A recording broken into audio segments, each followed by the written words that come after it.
Vas-y, je t'écoute. D'accord, grand frère. Mais attends, faut pas être très long non plus, hein. Je n'ai pas toute la soirée. Vas-y. D'accord, grand frère, il n'y a pas de souci. Grand frère, moi, je suis un jeune Camerounais, grand frère. Je suis un gars moitié de l'Est, moitié du Nord. J'ai pris mon aventure depuis 2017, je suis arrivé au Maroc. Je suis arrivé au Maroc, j'ai fait 2 ans, 3 ans, j'ai fait 7 ans au Maroc. 7 ans. En train de chercher le beau, ça n'a pas donné. D'accord. Oui, 7 ans. À Tanger, dans la ville de Tanger. À la dernière minute, je suis tombé sur une fille qui avait l'enfant, grand frère. Je parle avec des larmes aux yeux. Je suis tombé sur une fille. Grand frère, on a évolué ensemble, on ne vivait pas dans la même maison. Elle ne vivait pas, elle avait un enfant. J'ai commencé à m'occuper de son enfant. Grand frère, depuis tout bébé, l'enfant a eu 2 ans devant moi. Je m'occupais, j'achetais les couches, malgré que je me battais comme un homme, un beau ailleurs. Je me battais, je m'occupais. Il arrivait un moment que je payais un peu sa maison, grand frère. On a pris la décision qu'on quitte le Maroc pour la Tunisie. On a pris la forêt, grand frère. On est arrivé en Tunisie. Avec le bébé de 2 ans. Avec le bébé de 2 ans. Entre-temps, ma famille m'a envoyé un peu d'argent. Ma mère m'a envoyé 500 000. Grand frère, j'ai vu que comme on est arrivé ensemble, on ne dormait pas dans la même maison. Chacun était dans son bunker. Mais je ne peux pas laisser comme ça passer une femme. Et elle tapait la salade au Maroc. Elle avait son argent. Mais je ne regardais pas son argent. J'ai commencé à l'aider parce qu'on arrive sur un nouveau territoire. Je ne veux pas qu'elle parte de gauche à droite parce qu'elle ne connaît pas moi, c'est un homme. J'entrais mon petit argent qu'on m'a envoyé pour le Poumbeng. J'ai commencé à l'aider un peu. J'achetais les couches de son enfant. Le même rythme alors que la Tunisie même est plus dure que le Maroc. J'ai commencé à m'occuper de son enfant. Tu lui achetais les couches, j'ai acheté le lait et tout. La ville de Fax où j'étais était tellement difficile que je me sentais tellement mal. J'ai dit que bon, moi je ne peux pas rester à Fax là-bas dans la ville du Beaux-Arts. Je vais monter dans la ville touristique à Souche. Le peu d'argent que j'avais, j'ai pris une maison là-bas. Je payais 100 € le mois.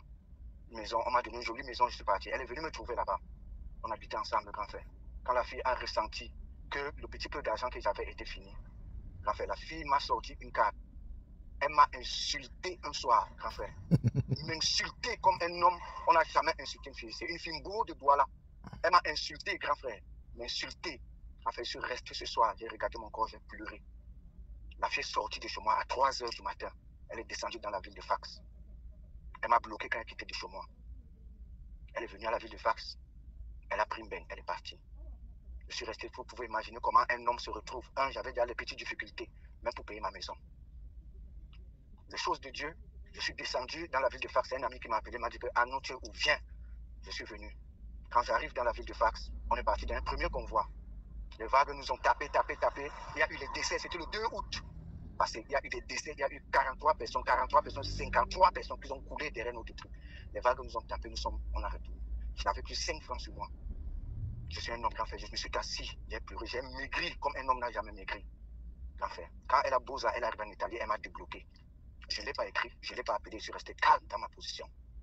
Alors donc maintenant, les choses de Dieu, j'appelle ma maman. Je dis à ma mère que maman, voilà ma situation. Ma mère me dit qu'il y a quoi? Elle dit maman, ça ne va pas. L'argent que tu m'as envoyé, c'est vrai. Je suis parti, ça n'a pas donné. Elle me dit, ah bon oui, elle me dit que nous étions un dimanche, toujours mois d'août. Là, je dis non, c'était après août, le mois qui suivait. Ma mère me dit, il faut quoi? J'ai expliqué à ma maman. Elle m'a envoyé 500 000. Je dormais en bas des olives en forêt. Elle m'a dit, ok, je t'envoie 500 000 encore lundi. C'était un dimanche, je suis monté le lundi, grand frère. Je suis allé prendre l'argent avec le passeport d'un Congolais. Je suis ressorti. Je suis ressorti de la banque avec le Congolais, je lui ai donné ce qu'il faut donner. Je suis redescendu encore en forêt. Je suis allé voir un arabe. En pleurant, parce que l'arabe m'a dit que j'étais déjà vu, ça fait à peu près 3 semaines que tu es ici. En forêt, tu dors toujours en brousse là-bas. C'est quoi ton truc? Je l'ai expliqué, je dit que voici l'argent. Il m'a dit, bon, donne-moi 2000 dinars. 2000 dinars, c'est qui fait 400 000 francs. Je lui ai donné 2000 dinars. Grand frère, le monsieur c'était un lundi, le monsieur m'a appelé dimanche. J'ai Boza. Samedi. Il m'a appelé le samedi, oui. Samedi, il nous a lancé samedi dans la nuit. Grâce à Dieu, grand frère. Grâce à Dieu, j'ai Boza. Je suis entré en Italie. La fille, elle était à Milan. Elle a appelé mon ami pour dire que j'ai Boza et tout. Mon ami dit que bon, tu as Boza. Mon ami se dit que, ok, il n'y a pas de souci. Mon ami lui a demandé que, Arnaud, tu as laissé ce gars où? La fille a dit qu'il est là-bas en Tunisie. Grand frère, depuis que je suis entré, la fille, tous les jours, elle entre dans mon... Elle n'entre pas dans mon TikTok, mais elle entre plutôt dans mon profil. Parce qu'on me dit tous les jours que Dieu a créé, telle personne a regardé ton profil. Telle personne a regardé ton profil. Quand je regarde, c'est toujours, elle regarde matin, midi, soir. Et je ne peux pas te mentir, grand frère. Tu es mon grand, je me confie chez toi. C'est une fille que j'aime à mourir. Je suis parti, je suis un gars de l'Est. On m'a dit que c'est une fille qui t'a tellement fait de repas que tu as mangé, qu'elle t'a fait un truc. Mais grand frère, je t'appelle parce que je vois tes trucs que j'ai dit, grand frère. Si tu as un conseil à me donner en tant qu'un frère qui vient de Boza, c'est une fille que je ne peux pas te mentir. Quand elle regarde ça tous les jours. Je suis tenté toujours. Il ne faut pas que je te mange, je suis tenté de venir toujours pour l'appeler. Mais depuis août, qu'elle est sortie de chez moi, depuis août, je ne l'ai plus jamais appelé jusqu'à ce que je suis serre le cœur. Mais je ne peux pas te mentir. C'est plus fort que moi parfois, mais je sais pas, grand frère. C'est pourquoi je t'appelle pour te dire, grand frère, je suis un frère à toi. Je ne sais pas comment m'y prendre dans cette genre de situation. Et la fille, elle a quel âge? La fille, là, elle part déjà dans les 30 ans aussi, donc 29 ans comme ça. 29 ans, bientôt, elle aurait 30 ans. Tu es en Europe ici, est-ce que tu as les papiers? Non, pas encore, grand frère. Et elle est arrivée et tu la pourchasses, que tu pourchasses quoi derrière elle? Elle va t'apporter quoi dans ta vie? Rien du tout. Et tu la pourchasses, tu veux forcément cette fille-là par rapport à quoi? Tu veux qu'elle finisse avec ta vie pour que tu comprennes que tu dois sortir derrière elle? Ouais. Hein?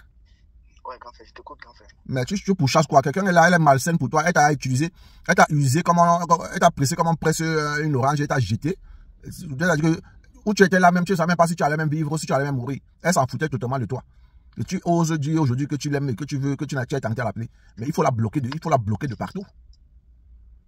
Tu attends quoi pour la bloquer depuis?